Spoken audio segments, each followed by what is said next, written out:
ऐसे आवडते मना देवा पूर्वावी वासना हरिजन सवे भेटी नभो अंग संकसुती ऐसे आवडते मना देवा पूर्वावी वासना तुका म्हणे जिने भले संत संगस्तरे ऐसे आवडते मना देवा पूर्वावी वासना। कन्नन महाराजांच्या पदस्पर्शानं पुनीत आणि पावन झालेली नगरी शिवा भद्रा भोगावती कुंभी नदी सरस्वती पंचगंगा नामे ख्याती महापातके समारती। 5 नद्या एकत्र आल्या, शिवा भद्रा भोगावती कुंभी नदी आणि सरस्वती। या 5 नद्यांच्या नावामध्येच इतकी ताकद आहे की अनेक जन्मातली महान पाप जरी असली तरी नुसत्या 5 नद्यांची नावं घेतली तर ती जळून खाक होतात। अशा नदीच्या काठावरती बसलेलं हे इचलकरंजी शहर आणि याच शहराला सद्गुरू संत कन्नन महाराजांचे पाय लागले। त्यांच्या पदस्पर्शानं पवित्र पुनीत आणि पावन झालेली ही नगरी आणि त्याच कन्नन महाराजांच्या या मठामध्ये सेवा करण्याचं भाग्य आज प्राप्त झालं।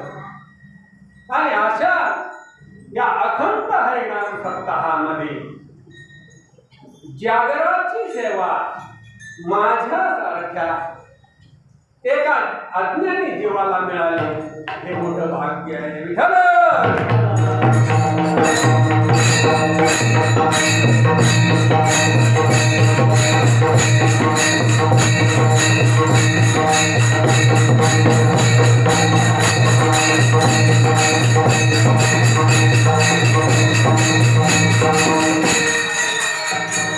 सप्ताहामध्ये काही नियम हे अलिखित आहे पण ते पाळावे लागतात। अलिखित पण तो दंडक आहे।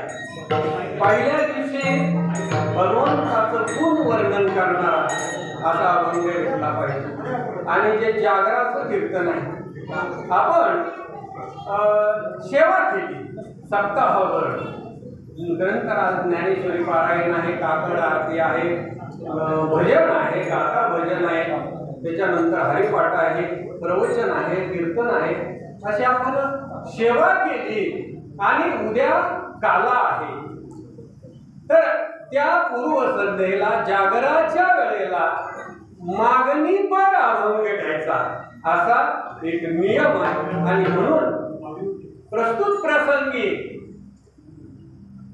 जगद्गुरु श्रीमंत संत देवनेवासी तुकोबारायांचा 4 चरणाचा अभंग निवडलेला आहे। विठ्ठल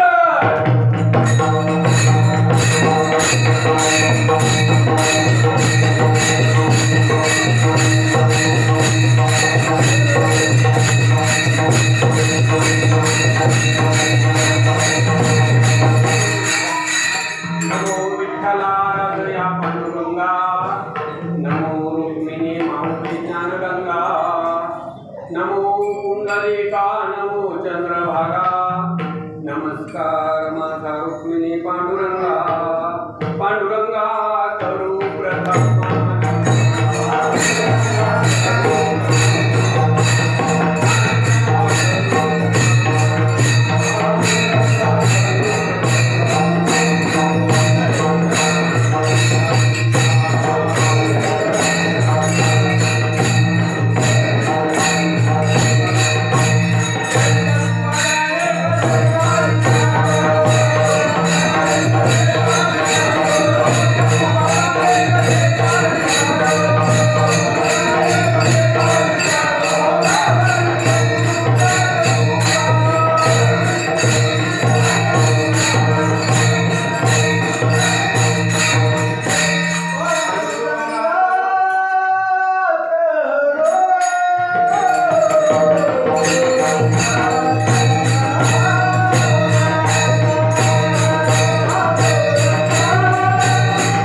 उपादान एकत्रित बेस्तार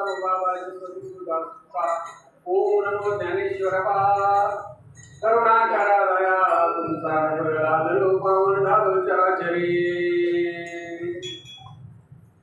तुकोबाराया मागणी करताय पण तुकोबारायाने देवाकडे कधी काही प्रपंचातलं काही मागितलं का? हीच व्हावे माझी आस जन्मोजन्मी तुझा काय म्हणतात? जन्म जन्मांतरामध्ये तुझा मी दास होईन. गर्भवासाचं मला भीती नाही पण तुझा दास कर. म्हणून आजच्या मागणीच्या वेळेला संसारामधलं जर मागितलं शेवटी नेता काहीच येणार नाही. काही करावं लागतं. संसार नेटकाच करावा लागतो. नेटानं करावा लागतं. पण संसार करताना कसा करायचा? वकिलासारखा करायचा. एखादा वकील असतो पण एखादं न यावे पण पाळी येते का?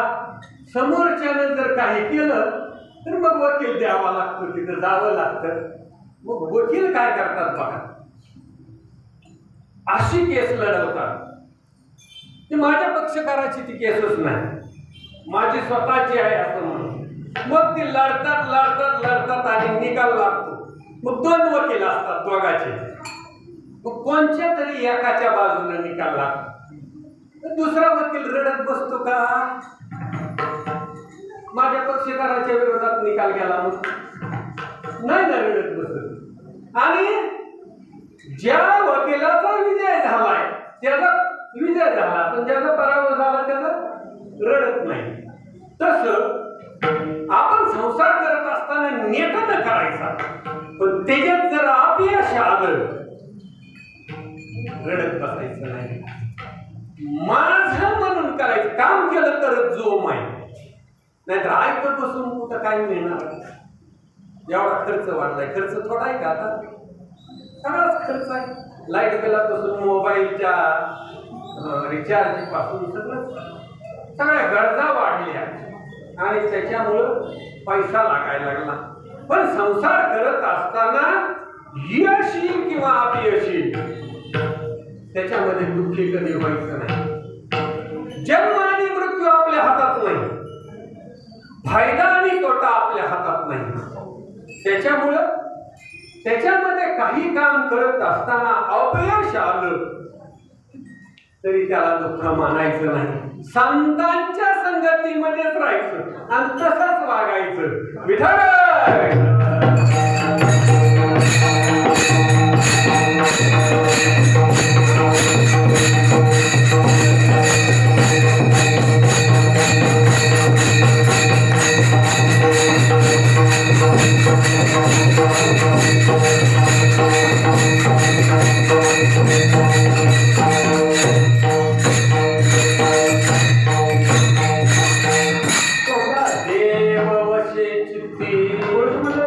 त्याची घडावी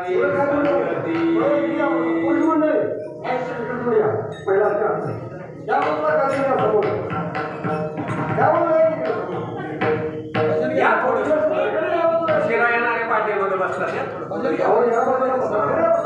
पुढे या पुढे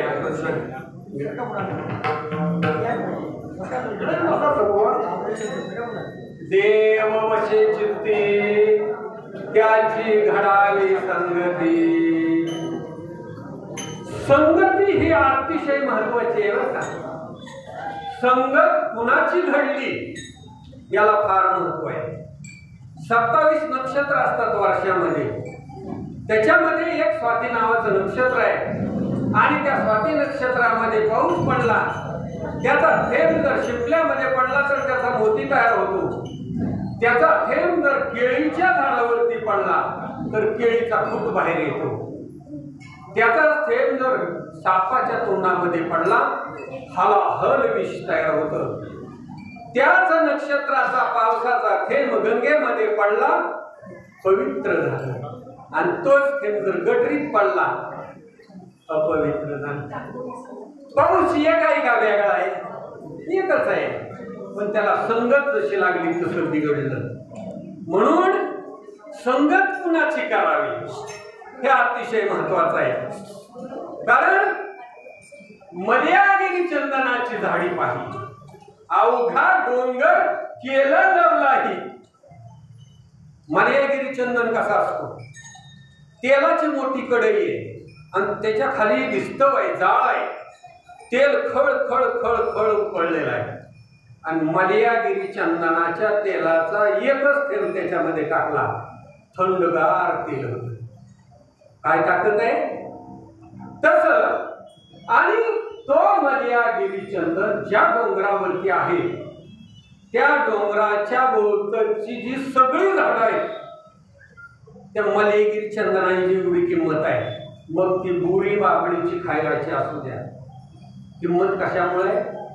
मर्यागिरी चंदनामुळे. किंमत कशामुळे आहे? गळ्यामध्ये माळ नसू द्या, पण एखाद्या माळकरी महाराजांसंग कुणाच्या तरी घरी जावा, महाराजांच्या पाया पडले की तुमच्या पण पाया पडते, आम्हाला नको, आमच्या नको, आमच्या का तुम्ही एकटं गेल्यावर पाया पडतात का? बरोबर जाऊ, एकदा जाऊन बघा, महाराजांसोबत एकदा जाऊन बघा आणि तुम्ही स्वतः एकदा जाऊन बघा, तुमच्या कोणी पाया पडते का? का? संगत, त्या संगतीचा परिणाम आहे. जसं मर्यागिरी चंदनाच्या संगतीनं खैराला, बाबळीला, बोरीला मर्यागिरी चंदना इतकी किंमत आहे, तशी संतांच्या संगतीमध्ये तेवढीच किंमत आहे. म्हणून संत समागमी धरोणी आवडी,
तातडीनं परमार्थ करा. परमार्थ करायचा आहे करू की अजून करता येईल असं म्हणून चालेल का?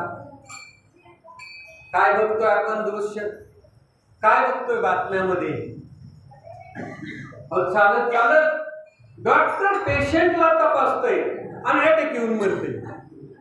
माणूस जेवायला बसलाय, अर्ध जेवण झालंय, घास तोंडात आहे, तसाच अटॅक तसाच नाही. खेळाडू मैदानामध्ये खेळायला लागलाय आणि खेळत खेळत पडला, बघतोय का नाही हे? आणि मग मी करीन, बघायला येईल, करता येईल, अजून कुठं वय झालंय, अजून कुठं आपले केस पांढरं झाले तर करता येईल असं म्हणून चालायचं नाही. क्षणभंगूर नाही. बरोबर एका क्षणामध्ये माणसं आत्ता चांगले आहे ना. महाराजांचा फोटो सेवा केली त्यांनी म्हणून त्यांचा फोटो लागला मंदिरात. काय केलं असतं तरी, काय केलं म्हणजे मंदिरात फोटो लागतो. कधी पण आलं ना, आल्यावर महाराजांचं दर्शन घेतलं, कथा चालूच. निष्काम भाव आणि सेवा. सेवा म्हणले की मी आवाज काय केलं असतं म्हणजे असा फोटो लागला नसताना. भक्ती आहे, भक्तीचं फळ हे मिळतच. आणि म्हणून देवाची सेवा करायची आणि देव ज्याच्या चित्तामध्ये आहे त्याची संगत करायची, ती घडावी अशी मागणी आहे.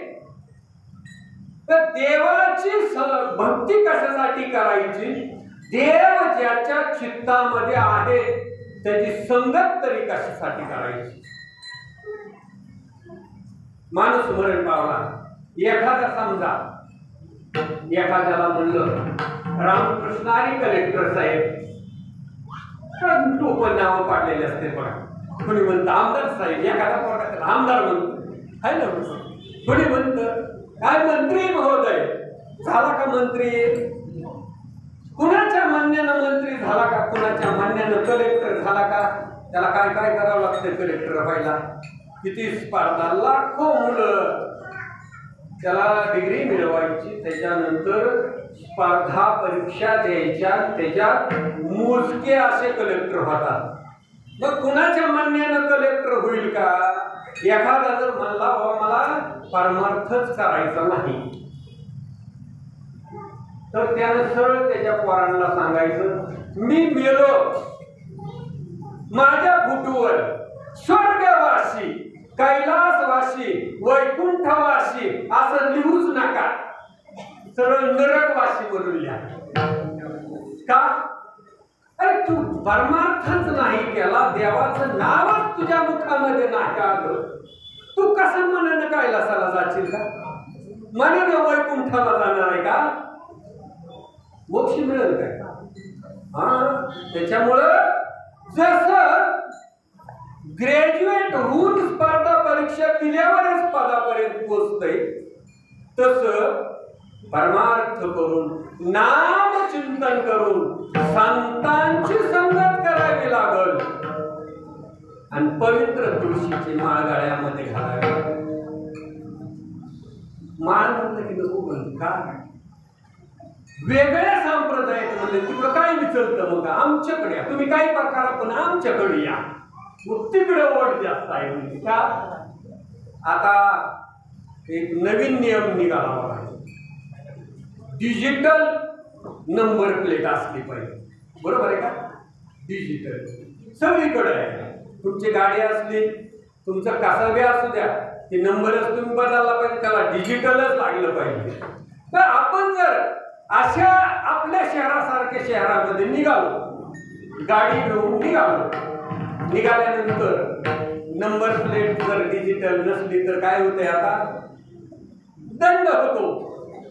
लायसन नसलं तर दंड. चला असं म्हणून चालतंय का? ओ साहेब मी लय गाडी चांगली चालवतो बघा, मी कुणाला ऍक्सिडेंट केला नाही, कधी धक्का लागला नाही, काही नाही, एकदम गाडी चांगली चालवतो, पण माझ्याकडे लायसन नाही, मला आतमध्ये जाऊ द्या. तो ट्रॅफिक हवालदार आपल्याला आतमध्ये जाऊ देईल का? काय म्हणणार? लय शहाणा गेला, तर बाजूला गेली. आहे का लायसन? नाही. नंबर प्लेट डिजिटल आहे का? नाही. एखाद्या व्यक्तीचं निधन झालं, मरण पावला, आणि स्वर्गवासी झाल्यानंतर निघाला. मग पहिलं काय लागतंय? यमपुरी. तिथं म्हणलं हो मी लय चांगला वागलो, माझ्याकडे लायसन नाही काय, पण मला वैकुंठाला लावू द्या. यमाचे दूत म्हणते दांड घे त्यांचं, चल बाजूला. हाय का लायसन? लायसन जर आपल्याकडे असलं तर ट्रॉफिकवाला दंड करतो का? कुणाचं लायसन आहे? त्याच्या वरच्या अधिकाऱ्याचं. कोणत्या? RTOनं दिलेला आहे. RTO म्हणजे ट्रॉफिक पोलिसाच्या वरचा अधिकारी आहे, त्याला अधिकार आहे तो. आणि आपल्याकडे लायसन कुणाचं आहे? यमाच्या बापाचं. तुझ्या बापाचं लायसन गड्यात. ते काय म्हणते? RTOचं लायसन बघितलं काय म्हणते? जा बाबा हाय लायसन म्हणलं उगाच आडीवलं तुला. तर वैकुंठाला निघाला. यमपुरीला ज्याच्याकडे लायसन नाही त्याला दंडच. चल तुला दंड भोगावा लागल. आणि नंबर प्लेट ही आपली नंबर प्लेट आहे, दंड असला पाहिजे. आपण काय म्हणून सांगायचं हिंदू आहे म्हणून? हा, आपल्या डोक्याला टोपी नाही, आपल्या कपाळाला गण नाही, गळ्यामध्ये तुळशीची माळ नाही, गळ्यात जानवं नाही, गोठ्यामध्ये गावरान गाय नाही, आणि आम्ही हिंदू. हाय हाय हाय म्हणलं, जर्सी आहे म्हणलं तरी इंग्रज म्हणते अरे ते आमच्याकडे नेलेले, आम्ही धोतर वापरीत नाही. काय म्हणून खून वळकावे आपली? सांगा. दंड असल्यावर काय म्हण? काय भाव असतो तुम्हाला सांगतोय. काल आलो, आज यायचं होतं पण आमच्या बंधूंनी सांगितलं की नको म्हणले. प्रवासानं आणि प्रवचन करायचं परत कीर्तन करायचं, प्रवासानं थकवा येतो. एवढा 300-350 किलोमीटरचा प्रवास अगोदरच एक दिवस एकादशी पण आहे. मग पंढरपुरामध्ये येऊन दर्शन घेतलं पांडुरंगाचं. आल्यानंतर एसटी स्टँडवर उतरलं. एसटी स्टँडच्या बाहेर आल्यानंतर एक मुलगी धावत पळत आली. महाराज रामकृष्ण हरी, रामकृष्ण हरी. मग तुम्ही कल्याण महाराजांच्या मठामध्ये चाललेत का? हो चालतोय. मग मी तुम्हाला सोडतो. ती मुलगी काय म्हणते बघा, मी तुम्हाला सोडतो. मी म्हणलं काय तुमच्याकडे गाडी आहे का? नाही महाराज माझ्याकडे सायकल आहे. आता 70 किलोचा महाराज सायकलवर बसल्यावर आवडेल का सायकल? पण भाव कसा आहे बघा नुसता. त्यांनी काय शब्द वापरले? तुमचा पेहराव बघितला आणि तुम्ही आमच्या कल्याण महाराजाच्या मठामध्ये चालले म्हणून मी तुम्हाला सोडतो. म्हणलं नको, फोन केलाय मुलगा येईल गाडीवरती घेऊन जाईल. नाही मग रिक्षा करून देऊ का? नको, मुलगा येणार आहे गाडीवरती. किती आदर आहे. माळ आपल्या गळ्यामध्ये तुळशी माळ. मग ही तुळशीची माळ आपल्या गळ्यामध्ये असल्याच्या नंतर याला अडवता येत नाही. गरुड पुराणाच्या शेवटी असं सांगितलंय, खूप यातना सांगितली जेव्हा मृत्यूच्या नंतर 16 टप्पे जाईपर्यंतचा प्रवास ऐकणारे माणसं ढसढस रडतात. पण शेवटी सांगितलंय ज्याच्या गळ्यामध्ये तुळशीची माळ आहे त्याला कोणतंच बंधन नाही. डायरेक्ट यमराजाच्या समोर उभा करतात. आणि यमराजा कसा दिसतो? शंख चक्र गदा आणि पद्म 4 आयुध हातामध्ये असलेला पंढरीश परमात्मा तो भगवंत चतुर्भुज दिसतो. ज्याच्या गळ्यामध्ये मान नाही ना त्यानं मात्र काय होती अवस्था? दुःख भोगत भोगत यमराजाच्या समोर नेतात यमाचे दूत. आणि मग त्यांना तो यमराजा अकराळ विक्राळ दिसतो. आणि मग ते तो जीव भयभीत होतो, आरडाओरडा करतो, मला सोडवा, मला वाचवा म्हणतो. ऐकणार तुम्ही आहे का? तुम्हीच नाही. अशा यातना असतात. आणि म्हणून हे पवित्र, इतकी पवित्र नगरी आहे आपली.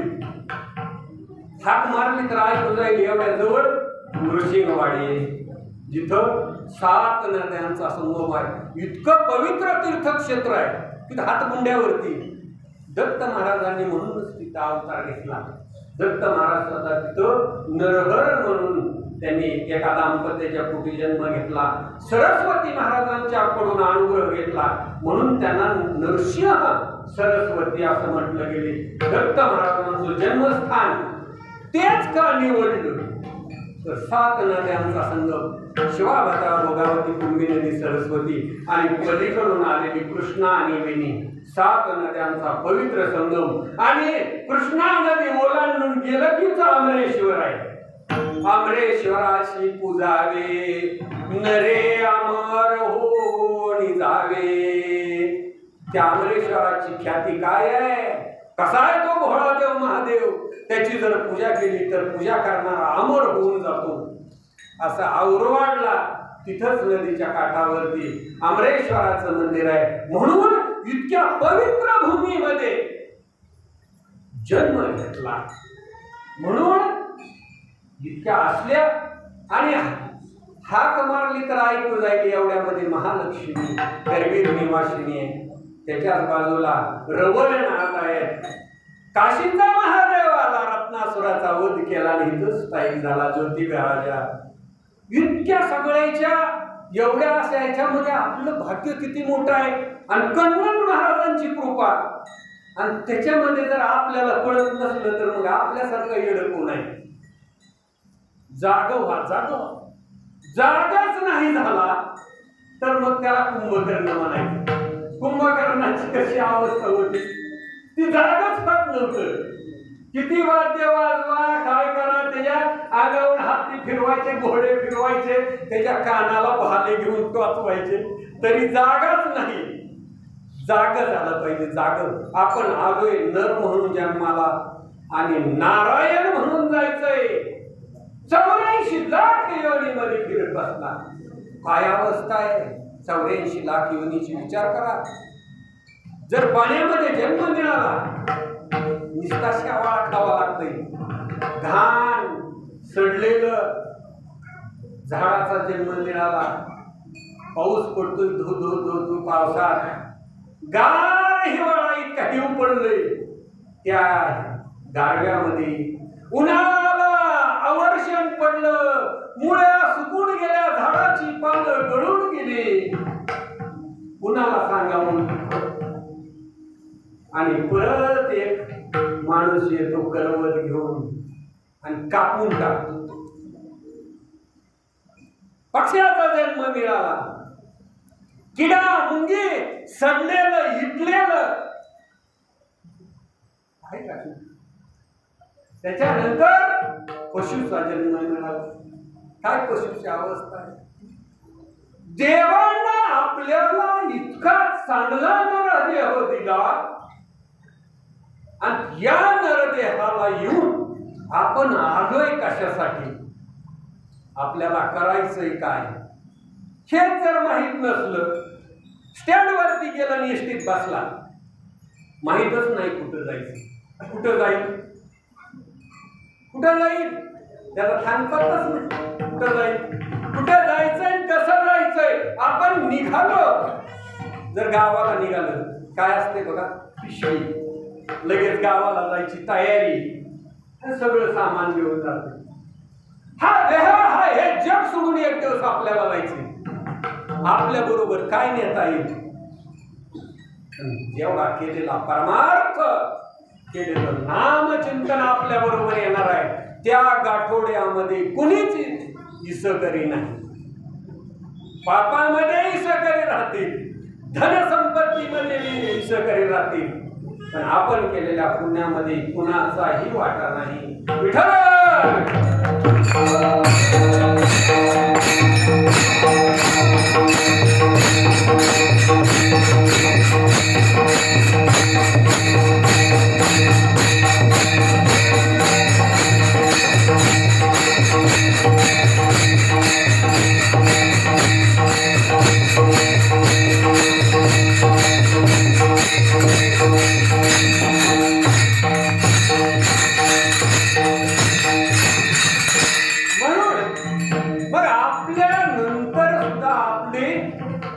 भीती राहावी. आपलं भक्तीचं सामर्थ्य त्याच्यामुळं आपल्या मुलांनी अतिशय आनंदामध्ये आपल्या फुटवरती सुद्धा लिहावं की वैकुंठवासी, कैलासवासी, स्वर्गवासी म्हणून आनंदाने लिहावं. का तर आपण परमार्थ केला, आपण देवाची भक्ती केली. आणि काय लागतंय देवाची भक्ती करायला? एक जण एकाच्या घरी पाहुणा गेला असा, मग बंगला होता. त्या बंगल्यामध्ये गेल्याच्या नंतर मग त्या जो यजमान होता त्या मालकानं काय केलं, मला आता पाहुणे आले, पाणी द्यावं, चहा करायला सांगावा. आतमध्ये गेले, तोपर्यंत त्यानं बघितलं, म्हणला कन्नड महाराजांचा फोटो लई चांगला आहे. काढला ना फोटो आणि घेऊन बसलं ती त्या सोफ्यावरती. मग यजमान आला आणि त्यानं काय केलं, पाणी दिलं. बघितलं तर म्हणजे महाराज माझ्याकडून एवढी भेट घ्या. महाराज, महाराजांचं एवढं सुंदर चित्र आणि तुम्ही मला भेट दिलं, वा वा वा वा वा. पण आपल्या भीतीकडे बघ, काय भीती वाटत नाही. फोटो मी चांगला आणलेला, तो भीतीवरती नाही, म्हणजे तुमचाच काढलाय, तुम्हाला द्यायला लागली. काय तुमचाच प्रकारे म्हणजे तुझ्या जवळचं काहीतरी दे. काय द्यावं? आपल्या जवळचं. आपल्या जवळचं देवाला देण्यासारखं काय आहे? आपण जन्माला येताना काय घेऊन आलो? काहीच नाही. जाताना काय नेणार? काहीच नाही. हे आहे ते कुणाचं आहे? त्यानंच निर्माण केलेलं आहे. आणि मग आपलं काय आहे याच्यात? करी हेची काम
लागो हाची छंद मना गोविंद गोविंद. देण्यासारखं फक्त आपलं मनच आहे. देवाला देण्यासारखं बाकीच काय देणार महाराज? काय द्यायचं? ते सगळं त्यानंच निर्माण केलं. आपण काय निर्माण केलं का? हे सगळं विश्व आहे त्याचंच आहे, त्यानंच निर्माण केलंय. पण एक देण्यासारखं आहे आणि जे त्याला आवडतं ते आपलं मन आहे. पण ते मन वडाळ आहे, वडाळ.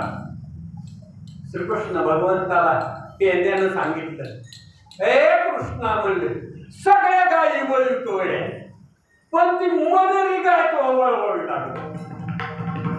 कोणची? मनरूपी गाय. याच्यासाठी आपलं मन पवित्र असलं पाहिजे, आपलं अंतकरण पवित्र. आणि त्याच्यासाठी साधूंची संतांची संगत करावी लागेल. देह पवित्र ठेवावा लागेल. देह पवित्र कशानं होईल? तर तुळशीची माळ घातल्यानंतर देह पवित्र होईल. आता पंचगंगेची पातळी वाढायला लागली. मोठा पाऊस पडला आणि पूर आला. पुलावरून जायचा रस्ता बंद झाला. पलीकडे कसं जावं लागलं? कसं जावं लागेल महाराज? नावातून जावं लागेल का? दुसरा मार्ग काय आहे? रस्ताच बंद आहे.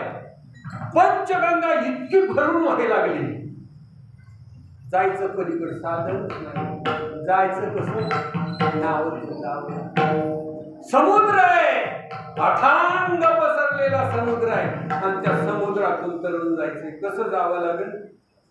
नाव, होडी. नाव कशाची आहे?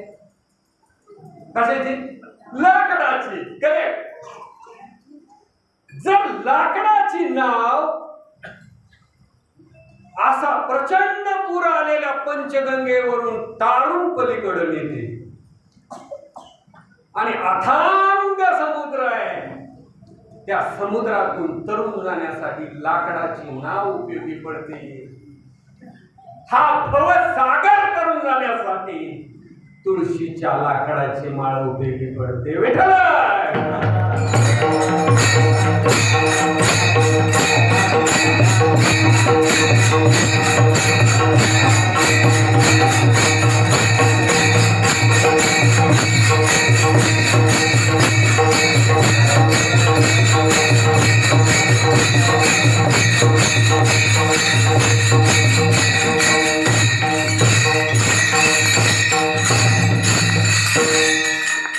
पाण्याचा प्रवाह प्रचंड समुद्र खवळलेला आहे.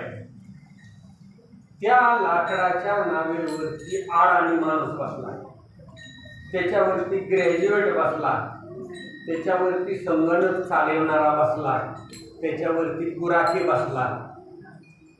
कुणी बसला तरी बुडतंय का? गरज कशाची आहे? फक्त काय जाणून देत? तसं ज्ञानी आहे का अज्ञानी आहे? त्यानं लय ज्ञान मिळवलंय का कमी मिळवलंय का काय केलंय हा विषय नाही. एकदा तुळशीची माळ गळ्यामध्ये घातली, देह पवित्र झाला. जे देवाला आवडतंय ते करावं का आपल्याला आवडतंय ते करावं? हा, देवाला आवडतंय ते करावं. मग देवाला काय आवडतं? आवडे देवाशी तो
गळा गोपीचंद टिळा आवडे देवाशी तो ऐका प्रकार नामाचा उच्चार रात्रंदिवस तुळशी हार गळा गोपीचंद टिळा हृदयी कळवळा वैष्णवांचा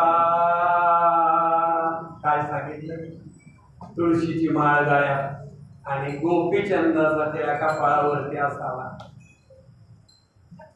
तुम्हाला कुणाला महात्मा व्हावं वाटते सांगा तुम्ही माळ घाला नाही तर नका घालू घातली तर चांगलंच पण तुम्हाला महात्मा होण्याचा प्रकार सांगू कुणाला महात्मा व्हावं होऊ नये असं कुणालाच वाटत नाही पण महात्मा होण्याचा एका प्रकार सांगतो तुम्हाला एका संत महंतांनी म्हटलेला आहे जिसे देखकर भगवान की याद आती है उसे महात्मा कहते हैं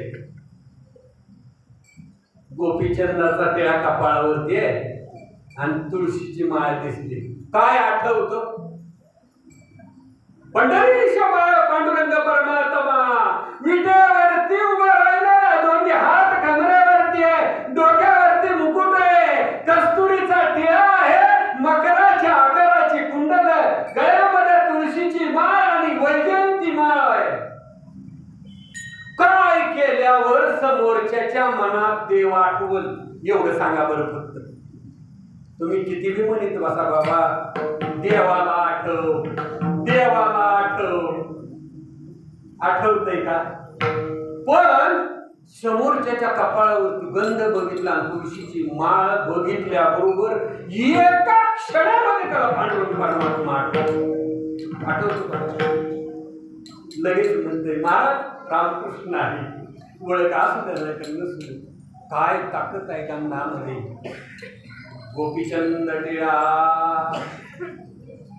गळ्यामध्ये तुळशीची माळ आणि गोपीचंद बघितला की पांडुरंग परमात्मा आठवतो एवढं सोपं नाही समोरच्याच्या मनामध्ये देवाची आठवण करून द्यायची तो महात्मा होतो मग का लावू नये गोपीचंदाचा टिळा का मुका लावू नये का अष्टगंध लावू नये का तुळशीची माळ घालू नये गळ्यामध्ये महात्मा होत असल्यावर आणि मग हा अखंड हरिनाम सप्ताह चालू आहे याच्यामध्ये आपण सेवा केलेली आहे परमार्थ हा सगळा आपल्या स्वार्थासाठी आहे बरं का साधू संतांचे महंतांचे अनेक उपकार आहेत त्यांचे उपकार आपण फेडू शकत नाही देवाचं नाव ठेवताना सुद्धा त्यांनी अतिशय विचारपूर्वक असं नाव ठेवलं र हे अग्नि तत्व आहे आणि अ हे सूर्य बीज आहे वैशाख महिना आहे आणि वैशाख महिन्यामध्ये असे लाभी होते बघा तुमच्याकडे इकडं नद्या आहेत ऊस आहेत त्याच्यामुळे गार वाटतंय तिकडं गेलं ना आमच्या तिकडं विचारूच नका नुसतं हाय होत कधी एकदा झाडाच्या सावलीत जाईल आणि झाडाच्या सावलीत गेलं तरी अशी झळही लागते गरम पोळते आणि तसल्या वैशाख महिन्यामध्ये अग्नी पेटीवला आणि त्या अग्नीच्या जवळ कोण गेला काय होईल हा कल्पना सुद्धा न केलेली बरी र हे अग्नि तत्व आहे आणि अ हे सूर्य बीज आहे र आणि अ रा झालं बघा रा दोन्ही एकत्र आले राम मना बरोबर बघा एकदा टेस्ट करून रा तोंड उघडल्याशिवाय राच म्हणा येत नाही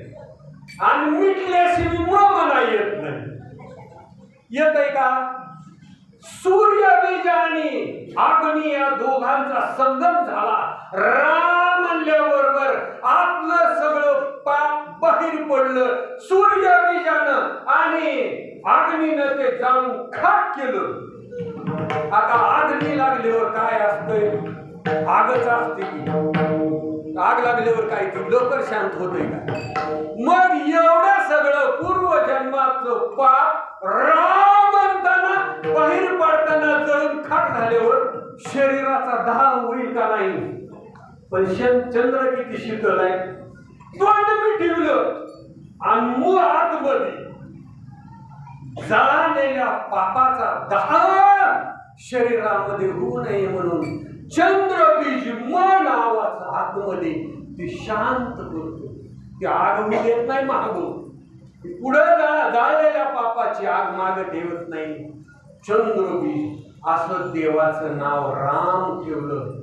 काय संतांचे उपकार सांगावे, फेडू नाही शकत आपण. त्यांनी पुढे गेले त्यांचा शोधित मार्ग. चला जाऊ मार्ग घेत आम्ही, वंदू चरण रज शेऊ उष्टावळी. कर्म धर्मा होळी करोनिया. एवढे उपकार त्यांचे झाले. अतोनात हाल त्यांनी सहन केले आणि हा सगळा परमार्थ आपल्या हातामध्ये दिला. मग तो कसा चालवायचा, कसा पूर्णेचा. आपलं कुळ पवित्र होतं. आपण गळ्यामध्ये तुळशीची माळ घातली ना, पवित्र ते कुळ. पावन तो देश जेथे हरीचे दास जन्म घेती. कर्म धर्म झाला त्यांचा नारायण. पवित्र कुळ पवित्र होत. आपल्या कुळामध्ये जे पूर्वज आहेत स्वर्गामध्ये त्यांना आपण गळ्यामध्ये तुळशीची माळ घातल्याबरोबर चांगली जागा मिळते. जर रामायणामध्ये सांगितले बघा, जर आपल्या भावानं माळ घातली तुळशीची आपलं कुळ पवित्र झालं. भावाच्या मुलानं माळ घातली आपलं कुळ पवित्र झालं. भावाच्या मुलीनं माळ घातली आपलं कुळ पवित्र झालं. आपल्या मुलानं मुलीनं माळ घातली आपलं जे कुळ आहे ते पवित्र झालं. आपल्या सुनेनं माळ घातली. काय माणसं म्हणते, काय आमच्या सुनेचे काय, तुमचं फक्त घरामध्ये स्वयंपाक पवित्र झाला, तुमच्या कुळाला उपयोग नाही. ज्या माऊलीनं माळ घातली तिच्या वडिलाच्या कुळाला, त्या कुळाला त्याचा फायदा स्पष्ट रामायणामध्ये सांगितलं. आणि म्हणून परमार्थ करत असताना दानाला अतिशय महत्व आहे. सरकार काही येड आहे का हो?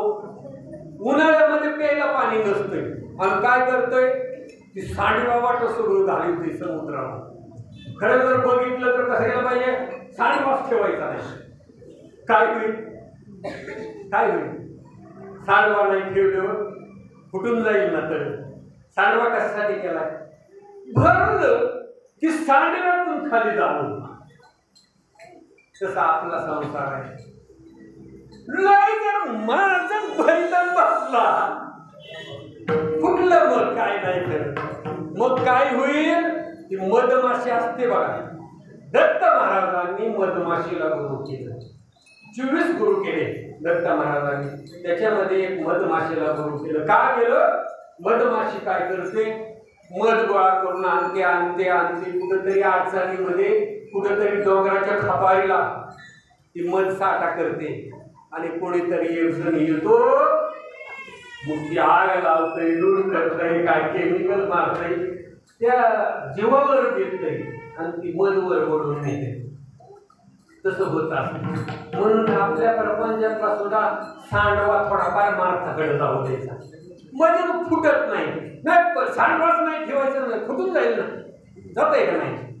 आणि दुसरी एक गोष्ट सांगतो, एकदा रावणाने विचारलं विभीषणाला, अरे मला त्रिभुवनातली संपत्ती मी लुटून आणली, लुटायचं काम मी केलं, तुला आणून घालतो आणि तू खुशाल माझ्या वैऱ्याचं नाव करतो, राम राम राम राम म्हणतो. तुझा सांभाळ कोण करतंय? या त्रिभुवनामधली संपत्ती सगळी लुटून मी आणली आणि तुझं पालन पोषण करतो आणि तू माझं ज्याची खावी पोळी त्याची वर व्हावी टाळी आणि तू टाळी माझ्या वैरीची वाजवतो, राम राम राम राम म्हणतो, सारखं भजन करतो. ते म्हणला, दादा तुझं चुकत आहे मला काहीतरी. ते मला कसं चुकत आहे, रावणाने विचारलं, चुकत आहे कसं?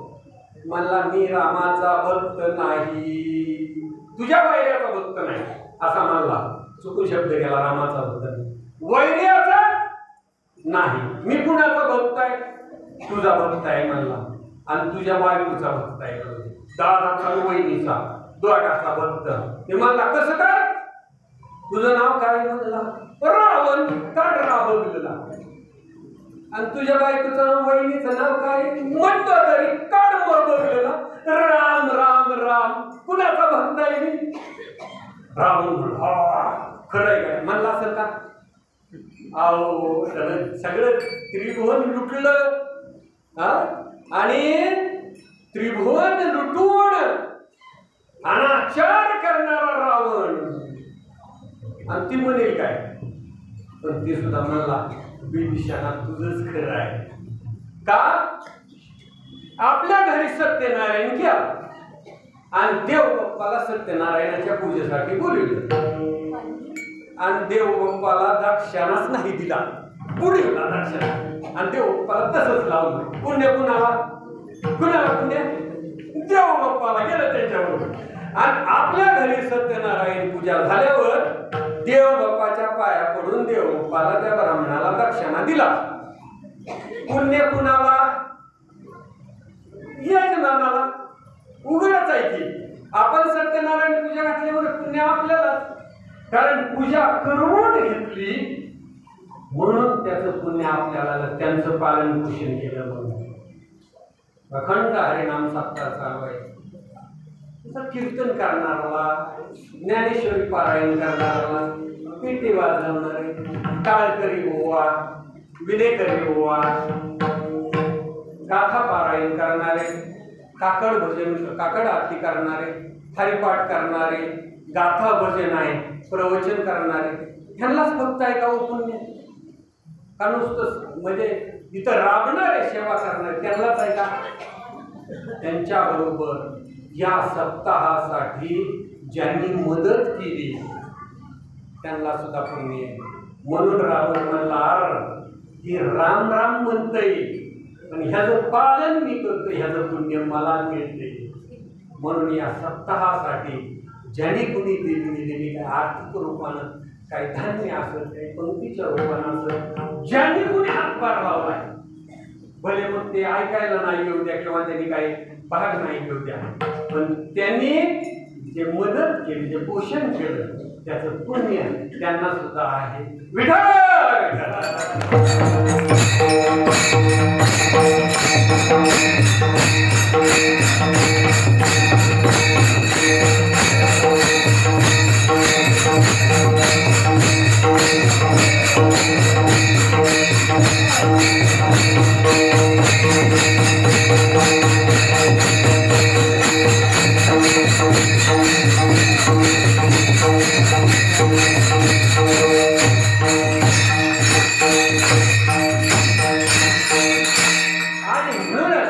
तुकोबाराय या अभंगाच्या पहिल्या चरणामध्ये सांगतात